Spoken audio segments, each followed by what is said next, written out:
Hi, sweet friends, it's Miss Lizzie, and it's so good to see you.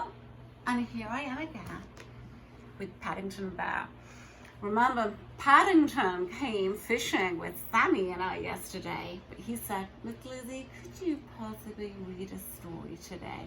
I know you read the story about Mr. Topsy-Turvy, but you know what? I feel happy. Can you read a Mr. Happy story? Sure, Paddington. So, Mr. Happy, let's see what Mr. Happy is saying today. On the other side of the world, where the sun shines hotter than before, where the trees are 100 feet tall, there's a country called Happyland. And as you might very well expect, everybody who lives in Happyland is as happy as the day is long. And wherever you go, you see smiling faces all around, and it's such a happy place that even the flowers seem to smile in Happyland. And you know what, Paddington? Miss Megumi has shared with us a video of a vegetable garden, and those vegetables are smiling too. All the animals in Happyland are happy as well. If you've never seen a smiling mouse, or a happy cat, or dog, or even a smiling worm, go to Happyland. This is a story about someone who lived in Happyland who happened to be called Mr. Happy. Mr. Happy was fat and round and happy. He lived in a small cottage beside a lake at the foot of a mountain and close to the woods. One day, while Mr. Happy was walking in those woods near his home, he came across something which was very exciting. There in the trunk of one of the very tall trees was a door. Not a very large door, but it was certainly a door. A small, narrow, yellow door. Definitely a door. I wonder who lives here, thought Mr. Happy. And he turned the handle of that small, narrow, yellow door. The door was unlocked, and it swung open quite easily. And just inside that small, narrow yellow door was a small, narrow, winding staircase leading down. Mr. Happy squeezed his rather large body through the rather thin doorway and began to walk down the stairs. The stairs went round and round and round and down and down and round and down and round and round. Finally, after a long time, Mr. Happy reached the bottom of the staircase. He looked around and saw in front of him another small narrow door. But this one was red.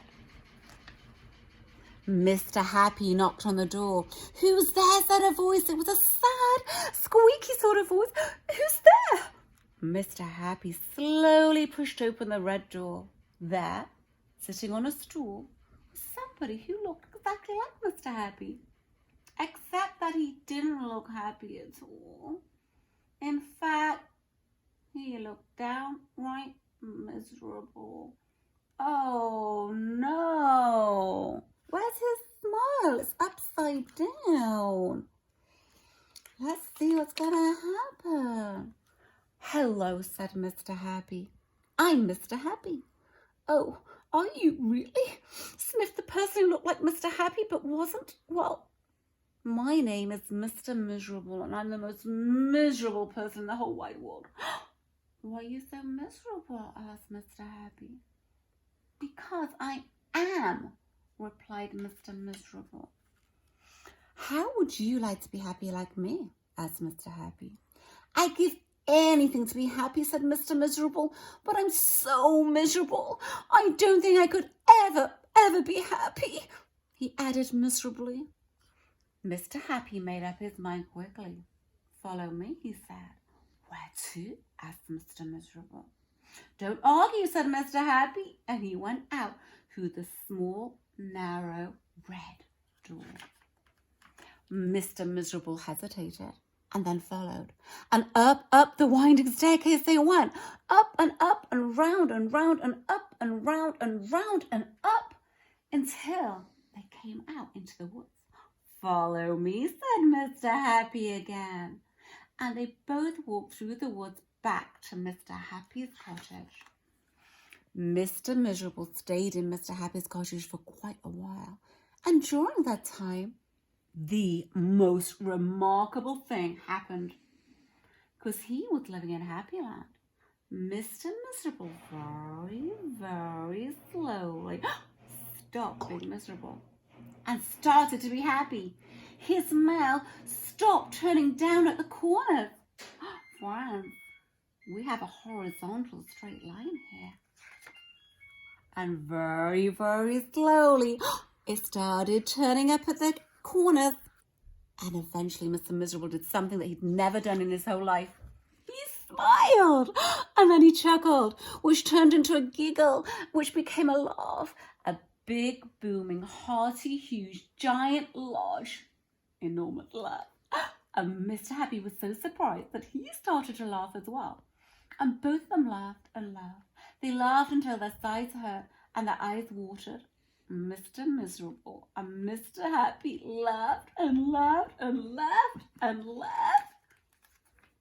And they went outside and they still laughed. Because they were laughing so much, everybody who saw them started laughing as well. Even the birds in the trees started to laugh at the thought of somebody called Mr. Miserable who just couldn't stop laughing. And that's really the end of the story. Except to say that if you ever feel as miserable as Mr. Miserable used to be, you know exactly what to do, don't you? What do you need to do, friends? Smile, turn that frown upside down and show the love and kindness and happiness and giggle. What made you giggle today? What made you laugh? What made you laugh, Paddington? You did? You thought it was funny, huh? You did? You liked the story?